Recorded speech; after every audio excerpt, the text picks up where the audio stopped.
Essa matéria deu uma mão de obra para a reportagem aqui da casa, que não foi fácil. Porque para ir fundo, porque é uma coisa que, cai um helicóptero e as pessoas, caiu o helicóptero, sabe o que deu daquilo? Ninguém, fica todo mundo sem saber exatamente o que aconteceu. E foi incumbido um repórter de procurar até a fundo para saber como está isso, em que pé que está essa situação.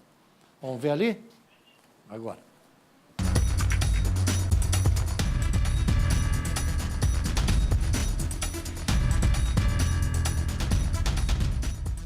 A imagem chocante repercutiu pelo país, principalmente porque o helicóptero havia sido sequestrado para o resgate de um presidiário.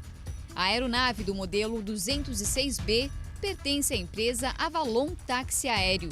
Na queda, o piloto Antônio Franco Aguiar, de 56 anos, e o auxiliar de pista Bruno Siqueira, de 21, que foram feitos reféns, morreram.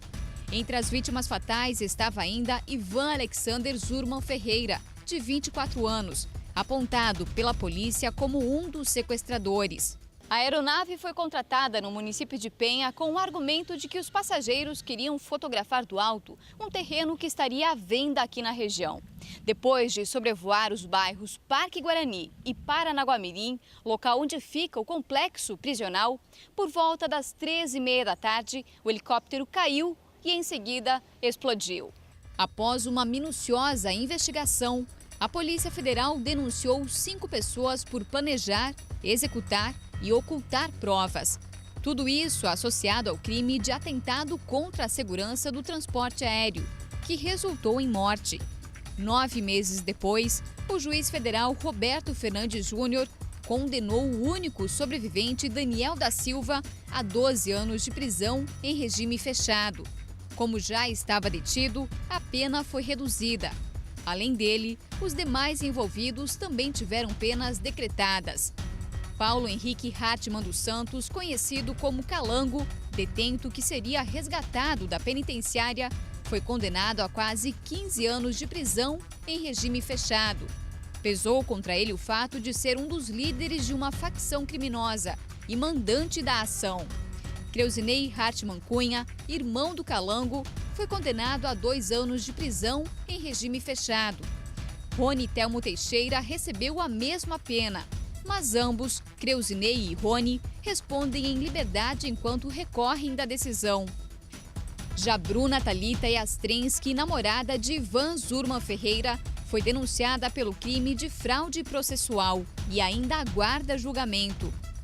No dia em que a queda aconteceu, a Polícia Civil realizou o primeiro atendimento, mas o caso foi repassado para a Polícia Federal por se tratar de um atentado contra a segurança do tráfego aéreo. A Delegacia Regional, por meio da Divisão de Investigação Criminal, já acompanhava a movimentação das organizações criminosas em Joinville. E foram essas informações que ajudaram a PF a reunir provas para a denúncia. No primeiro atendimento, nós efetuamos o isolamento da área, nós acompanhamos o Instituto Geral de Perícias e começamos a coletar as primeiras informações no local. Logo em seguida, a competência da investigação foi deslocada para a Polícia Federal e nós passamos a acompanhá-la a título de colaboração. O acidente aconteceu no dia 8 de março de 2018.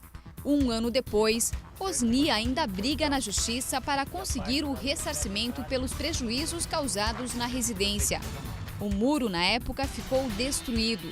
A cerca foi refeita, um gasto de mais de R$8 mil. Eu combinei com ele quando aconteceu o acidente que eu ia tirar as notas. Até perguntei se precisava 3 orçamentos, eles disseram que não precisava. Aí eu fiz o muro, gastei, paguei. Aí quando eu liguei para cobrar, já tinha mudado o gerente, não trabalhava mais lá, me passaram para a advogada disse que ninguém tinha autorização para fazer acordo com ninguém. Aí botei na justiça, eles se negaram a pagar e estão se negando até agora. É dele as imagens da câmera de vigilância que registram a queda. A rua costuma ser movimentada. Na região há 2 escolas e, por sorte, nenhum estudante passava pela via no momento do acidente. Não mudou muita coisa. Eu acho que a gente também, um pouco de sorte, não tinha ninguém em casa, não machucou ninguém. Foi um fato que aconteceu e fazer o quê? Tocar a vida para frente. Infelizmente, se perderam 3 vidas. O Centro de Investigação e Prevenção de Acidentes Aeronáuticos ficou responsável por descobrir o motivo da queda. Mas 1 ano depois, a causa relatada no site é indeterminada. Em depoimento, Daniel afirmou que ainda no ar houve uma briga e um tiro foi disparado, mas que ninguém foi atingido pelo projétil. Para a delegada regional de Polícia Civil, o plano de resgate do detento inspirado em filmes estava fadado ao fracasso. Totalmente inconsequente, que colocava a vida não só dos ocupantes da aeronave em risco, mas também de toda uma comunidade. Esse helicóptero ele não teria como ter êxito nessa tentativa de resgate, não havia como essa ação dar certo.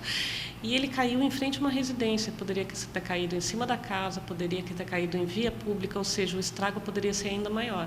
Então, como eu avalio como algo desastroso, fadado ao fracasso e muito, muito inconsequente.